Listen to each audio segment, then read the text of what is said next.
여러분 안녕하십니까? 헬로티비 뉴스입니다. 국민의힘 후보 경선에서 홍인정 전 국민의힘 은평갑 당협위원장이 승리하면서 은평갑 선거구 총선 대진표가 거의 완성됐습니다. 국민의힘 공천관리위원회는 지난 1일 제22대 국회의원 선거 국민의힘 지역구 후보자 선출을 위한 3차 경선 결과를 발표했는데요.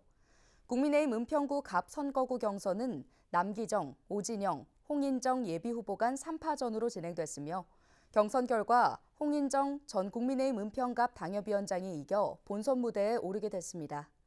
은평구 갑 선거구는 홍인정 전 국민의힘 은평갑 당협위원장과 단수공천으로 3선에 도전하는 더불어민주당 박주민 의원 간 대결로 총선 대진표가 완성될 전망입니다. 진보당에서 공천을 받은 김용현 진보당 은평구 의원의 위원장은 더불어민주당 박주민 의원과 후보 단일화를 진행할 예정입니다. 서울시가 AI를 활용해 주거 취약계층의 고독사 예방에 나섰습니다. 서울시 복지재단은 서울주택도시공사 행복커넥트와 공동 업무 협약을 체결하고 사회적 고립 가구를 대상으로 AI 안부 든든 서비스를 추진한다고 밝혔는데요. AI 안부 서비스는 통신 데이터와 전력 사용량 등을 통해 일정 기간 휴대폰을 사용하지 않거나 예측된 전력 사용량이 미달될 경우 AI가 자동으로 전화를 걸게 됩니다. 또 전화를 지속적으로 받지 않는 등 비상시에는 긴급 출동해 안부를 확인하게 됩니다. 서울시가 공개 모집을 통해 서울형 모아 어린이집 92곳을 신규 선정했습니다. 지난 1월 31일부터 14일간 진행된 공개 모집에는 290개 어린이집이 참여해 3.3대 1의 경쟁률을 보였는데요. 신규 선정으로 서울형 모아 어린이집은 327곳으로 늘었으며 특히 올해는 원화수 감소로 폐원 위기에 놓인 어린이집 6곳이 처음으로 선정됐습니다. 신규 선정된 어린이집은 다음 달부터 운영에 들어갑니다. 양천구가 효율적인 지방재정 집행을 위해 올해 민간단체 등에 13억 원의 지방보조금을 지원합니다. 이를 위해 지난 1월에서 2월 교육과 노인 등 10개 분야의 보조금 사업을 공개 모집해 8억 4,500만 원을 먼저 집행하기로 했는데요. 또 앞으로 지방보조금 관리위원회를 열어 청년 점포 육성과 경력 단절 여성 취업 지원 등의 사업에 4억 8,800만 원의 보조금을 추가로 지원할 방침입니다. 은평구가 올해에도 구민들의 교통안전과 자전거 이용 활성화를 위해 은평구민 자전거 보험을 시행합니다. 자전거 보험은 자전거를 타다가 사고가 나거나 보행 중 자전거에 의한 사고를 당했을 때 후유장애나 상해 위로금, 변호사 선임 비용 등을 받을 수 있는데요. 은평구에 주민등록을 둔 구민은 별도의 가입 절차 없이 자동 가입돼 보장받습니다. 은평구민 자전거 보험 보장 기간은 이달 1일부터 내년 2월 28일까지며 보험금 청구는 사고 발생일로부터 3년까지 가능합니다. 은평구는 2022년부터 매년 자전거 보험에 가입하고 있습니다. 은평구가 4050 세도약 인턴십 프로그램 참여자를 모집합니다. 4050 세도약 인턴십 프로그램은 중장년 일자리 지원 사업인데요. 신청 대상은 40세 이상 60세 미만의 구직 활동 중인 미취업자입니다. 보수는 주 40시간 근무 기준 월 230여만 원이며 근무 기간은 9개월입니다. 앞서 은평구는 공모를 통해 중장년 인턴십 프로그램에 참여할 기업 6곳을 선정했으며 해당 기업에는 인건비 등이 지원됩니다. 은평구가 도배기능사 양성과정 교육생을 모집합니다. 교육은 전액 무료로 진행되며 은평구에 거주하는 경력 보유 여성 또는 취업 희망 여성 누구나 참여할 수 있습니다. 참여를 원하는 주민은 4월 5일 오후 4시까지 은평 인테리어 기술 전문 학원으로 방문해 신청하면 됩니다. 서울시가 일본의 원전 오염수 방류에 따른 먹거리 불안감을 해소하기 위해 시민 방사능 검사 청구제를 확대합니다. 시민 방사능 검사 청구제는 서울 시민 누구나 방사능 오염이 의심되는 식품에 대해 방사능 검사를 신청할 수 있는 제도입니다.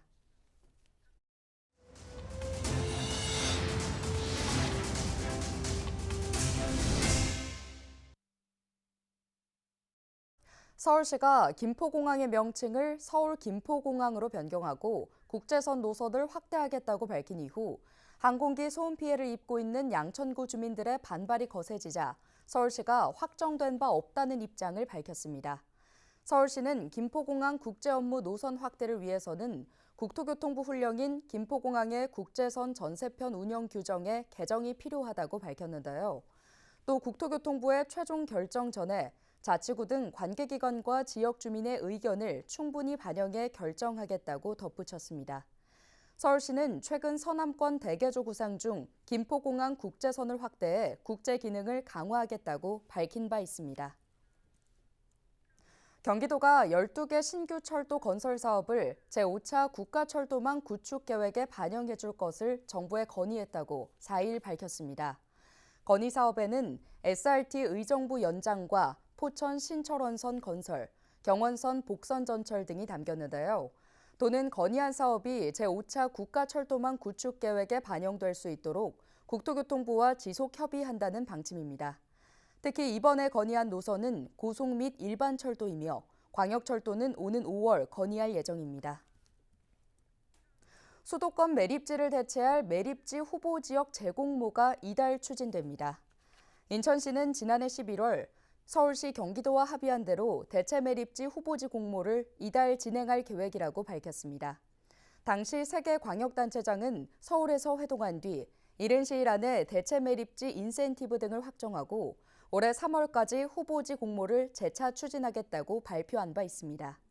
대체 매립지 공모는 환경부와 서울시, 경기도가 지난 2021년 1월과 5월 두 차례 진행했는데요. 당시 대체 매립지 수용 지자체는 법정 지원뿐만 아니라 특별 지원금 2,500억 원 지급도 제시했지만 단 한 곳도 나오지 않았습니다.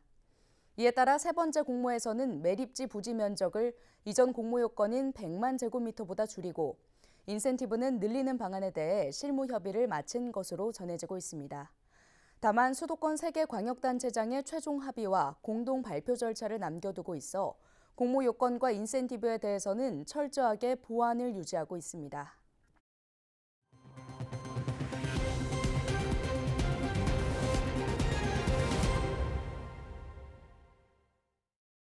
올해 초 수도권 아파트 전세 거래량이 서울은 감소하고 경기 인천은 증가한 것으로 조사됐습니다. 부동산 R114가 국토교통부 실거래가 시스템의 전세 거래량을 분석한 결과 올해 1월 서울 아파트 전세 거래 건수는 총 11,699건으로 지난해 12월보다 11.6% 감소했습니다. 반면 경기도의 1월 전세 거래량은 17,467건으로 전월 대비 2.4% 증가했고 인천 역시 6.7% 늘었습니다. 전세 비수기인 1월에 수도권 전세 거래가 증가한 것에 대해 최근 서울 전세값이 눈에 띄게 오르면서 싼 전세를 찾아 수요가 서울 외곽으로 옮겨가고 있다는 분석이 나옵니다. 올해 서울에 아파트 입주 물량 3만 8천 가구가 공급될 것으로 보입니다. 서울시는 올해 3만 8천 가구, 내년에는 4만 8천 가구가 공급될 것으로 예측된 서울 시내 아파트 입주 전망을 서울시 홈페이지에 공개할 예정이라고 밝혔습니다. 올해 전망치는 지난해 11월 서울시가 예측한 물량인 2만 5천 가구보다 약 1만 3천 가구 늘어났는데요. 서울시는 당초 내년 1월로 예정됐던 강동구 둔촌 주공아파트가 입주 시기를 오는 11월로 앞당기는 등 일부 단지의 입주 예정 시기가 조정되면서 지난해 내놓았던 예측 물량과 다소 차이가 생겼다고 전했습니다. 인천시가 전세보증금 반환보증 보증료를 최대 30만 원까지 지원합니다. 대상은 인천에 거주하고 신청일 기준 보증 효력이 유효한 전세보증금 반환보증에 가입한 임차보증금 3억 원 이하의 무주택 임차인인데요. 연소득 기준은 청년의 경우 5천만 원 이하, 청년 이외는 6천만 원 이하, 신혼부부는 7,500만 원 이하여야 합니다. 다만 법령상 외국인 또는 재외국 반환보증 가입 의무가 있는 등록 임대사업자의 임대주택에 거주하거나 임차인이 법인인 경우에는 지원 대상에서 제외됩니다. 접수는 정부24를 통해 접수할 수 있으며 온라인 접수가 어려운 신청자는 주소지 관할 군 구청에 방문해 신청할 수 있습니다. 김포 골드라인 혼잡률 완화 대책의 일환으로 신설 광역버스 2개 노선이 4일부터 운행을 시작했습니다. 이번에 신설된 노선은 양곡 고단위 마을 8단지에서 발산역을 운행하는 8600A 노선과 마송 매수리 마을에서 가양역을 운행하는 G6003A 노선입니다. 김병수 김포시장과 강희엽 대도시권 광역교통위원장은 이날 신설된 광역버스에 직접 탑승한 뒤 운양역에서 하차해 김포 골드라인 현장을 점검했습니다. 이후 김포공항역에서 열린 김포 골드라인 혼잡 완화 대책 점검회의에서 강희엽 대광위원장은 기존 버스 대비 1.6배 수송력이 확보되는 2층 전기버스도 이달 중에 광역버스 노선으로 투입할 것이라고 밝혔습니다. 앞서 지난 1월 25일 대통령 주재로 열린 민생토론회의에서는 김포 골드라인 혼잡률 완화 대책으로 광역버스 차량 증편 및 기종점 다양화, 김포 골드라인 차량 증편, 올림픽대로의 시간제 중앙버스 전용차로 단계적 도입 등이 제시됐습니다. 경기도가 조류 인플루엔자의 확산을 막기 위해 3월 한 달간 차단 방역 체계를 유지합니다. 조류 인플루엔자 특별 방역 대책 기간은 2월로 종료되는데요. 도는 과거 4월까지 가금 농장에서 조류 인플루엔자가 산발적으로 발생했던 만큼 방역 체계를 유지하기로 결정했습니다. 방역대책본부 상황실과 산란가금 농가에 대한 정밀 검사 체계도 유지할 방침인데요. 축산 차량 철새 도래지 출입 금지 등 행정명령 역시 3월 말까지 연장됩니다. 경기도와 경기관광공사가 외국인 관광객 400만 명 유치를 목표로 다양한 사업을 추진합니다. 도를 방문한 외국인 관광객은 지난 2021년 21만 명에서 2023년 140만 명으로 코로나19 종식 이후 급증했는데요. 하지만 2019년 260만 명에는 한참 부족한 상황입니다. 이에 도는 세계적 여행 기업과 협력을 강화하고 중동 등 신규 시장을 개척하는 등 4가지 유치 전략을 세웠습니다. 경기관광공사는 지방관광공사 최초로 해외 현지 대표 사무소를 설립할 계획이며 12개국 24개 협력 여행사와 업무 협약을 체결할 예정입니다. 경기도가 기후변화에 대응하기 위해 올해부터 기후테크 분야 스타트업을 발굴 육성합니다.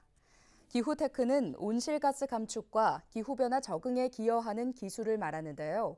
경기도는 오는 2026년까지 우수 스타트업 100곳 육성을 목표로 올해 33개 기업을 선발할 계획입니다. 이번에 선발되는 스타트업은 비즈니스 모델 고도화와 글로벌 시장 진출, 투자 유치 등의 지원을 받게 됩니다. 지원을 희망하는 기업은 경기도청과 경기창조혁신경제센터, 판교창업존 누리집을 통해 신청할 수 있습니다. 인천시가 올해 중소기업 육성 자금으로 1조 3,350억 원을 지원합니다. 지난해보다 1,100억 원 늘어난 규모인데요. 사업별로는 이자 차액 보전 1조 400억 원, 매출 채권보험 2,300억 원, 협약 보증 지원 300억 원, 구조 고도화 자금 350억 원입니다. 지원 대상은 인천에서 공장을 운영하는 제조기업 등입니다. 특히 올해는 중소벤처기업부가 선정한 인재 육성형 중소기업과 인천 빅웨이브 모먼트 투자 수혜기업도 대상에 포함됐습니다. 지원을 원하는 기업은 인천시 중소기업 맞춤형 지원 시스템인 비즈오케이에서 신청하면 됩니다.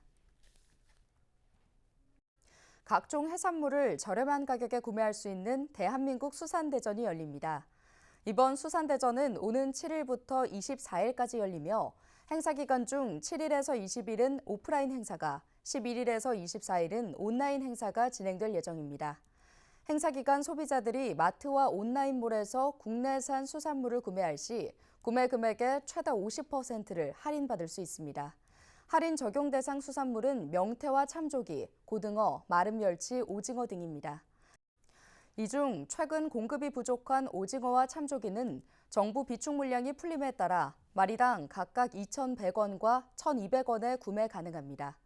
17개 오프라인 행사 마트와 27개 온라인몰에 대한 정보는 대한민국 수산대전 공식 누리집에서 확인할 수 있습니다. 오늘 준비한 소식은 여기까지입니다. 함께해 주신 여러분 고맙습니다.